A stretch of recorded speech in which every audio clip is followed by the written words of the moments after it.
mulai terbentuk terus merajai festival sampai sekarang ada di titik ini nih. Nah itu ada buktinya, bukan kita yang ngomong ya. Iya. Kalau kita yang ngomong kan nggak enak kan. Ini kan orang lain yang ngomong. saja sih. Saya Surya. Kita nggak tahu emang bener. Iya itu kita nggak pernah tahu dia tuh ikut festival atau enggak. Maksudnya Surya emang dulu dia ikut ya pernah. Dia band dari Bekasi. Band dari Bekasi. Salah gitu kalau nggak. Karena emang jujur dulu tuh emang kita terlalu band yang terlalu pede saat itu ya. Jadi sebelum kita audisi, kita udah bagi-bagi hadiah dulu. Saking maksudnya udah ngitung. Udah ngitung. Jadi gini. Maksudnya gini, kan hadiah 10 juta nih juara satu. Kita belum audisi nih, udah ngomong, ntar 10 juta buat apaan lu? Buat itu kita belum mulai apa kompetisinya. Saking pedenya, agak beda berarti sama sombong. Tapi emang saat itu kenapa kita yakin kita bisa juara karena dalam 1 minggu itu kita emang fokus banget latihan. Dan itu setiap hari, jadi kita tuh bisa dibilang habis pulang sekolah nih langsung ngumpul di rumah di Gang Kamboja, di rumah yang di Ciledug.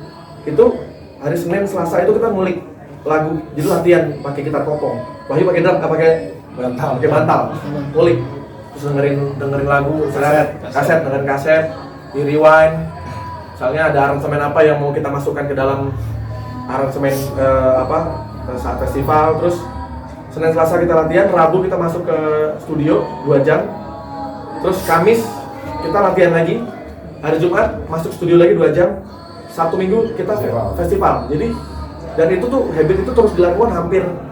Jadi kita tuh kerjaannya kalau di pinggir jalan tuh ngeliatin pamflet ini festival, kompetisi band.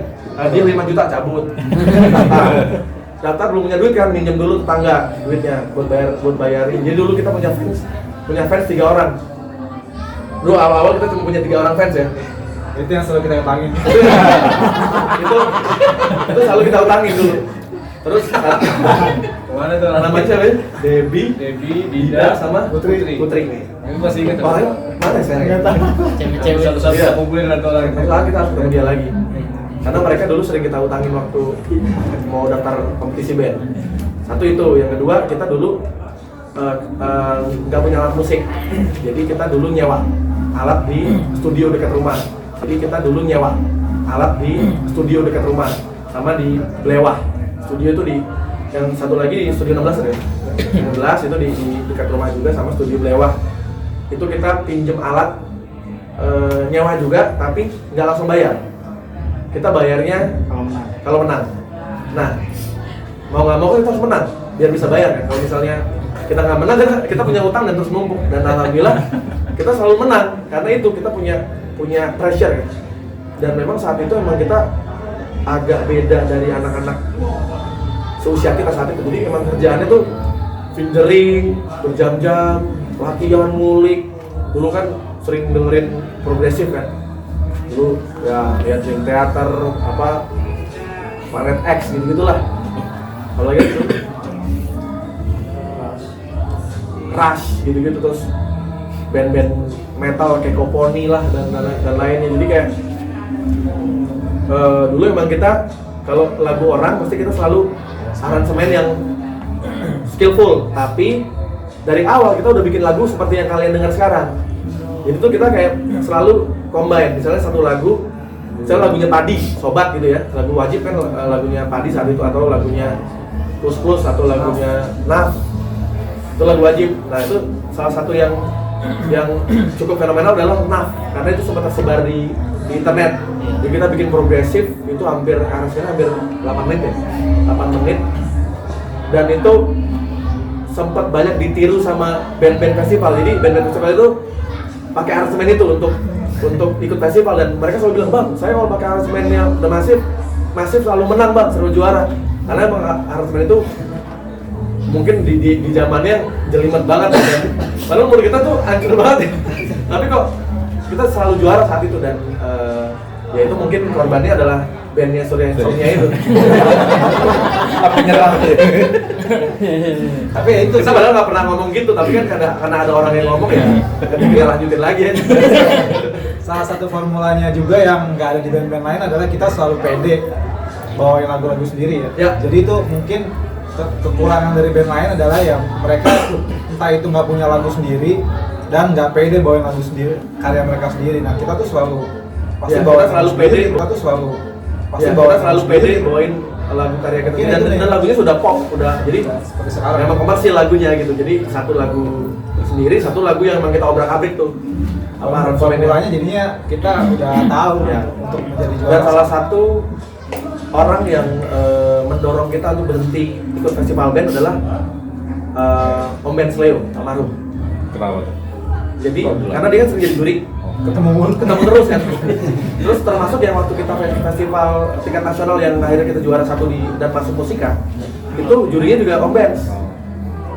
Terus kita langsung wah, udah pasti lolos kalau Om Ben yang juri karena bukan karena kita kenal, tapi emang kita pede aja saat itu gitu. Dan Om Ben tuh bilang, udah lah kalian berhenti ikut kompetisi band lah, kalian bikin album. Nah kita waktu itu nurut apa kata Om Ben. Tahun 2006 kita berhenti festival, kita bikin album.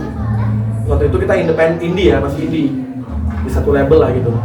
Dan ternyata pas kita bikin album tidak sesuai dengan apa yang kita bayangin. Kita kira kita bikin album itu kita langsung terkenal kayak Samson, kayak Peter Pan saat itu.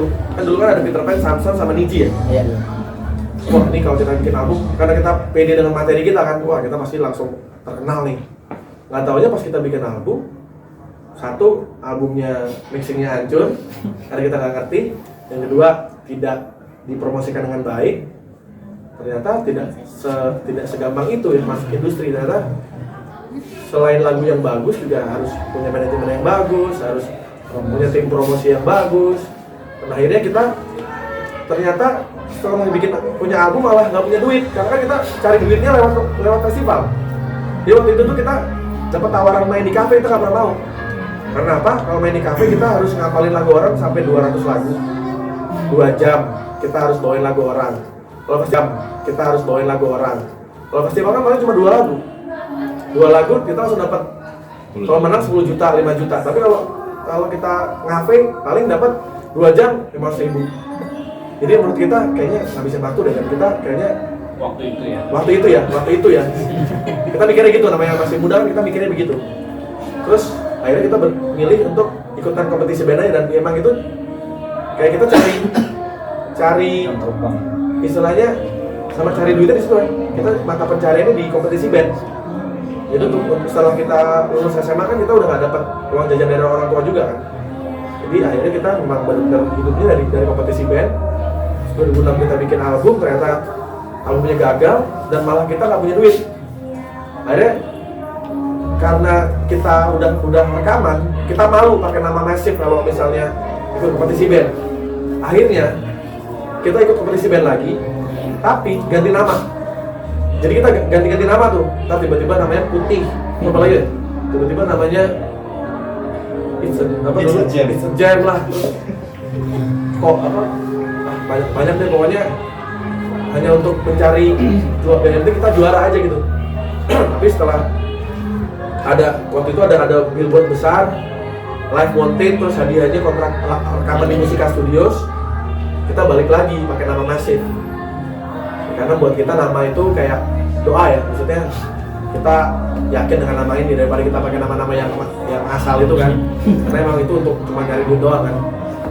Nah akhirnya ya alhamdulillah kita masuk ke industri, kita juara 1 nasional, dan ternyata kita lahir dari festival, masuk industri juga dari festival juga, gitu.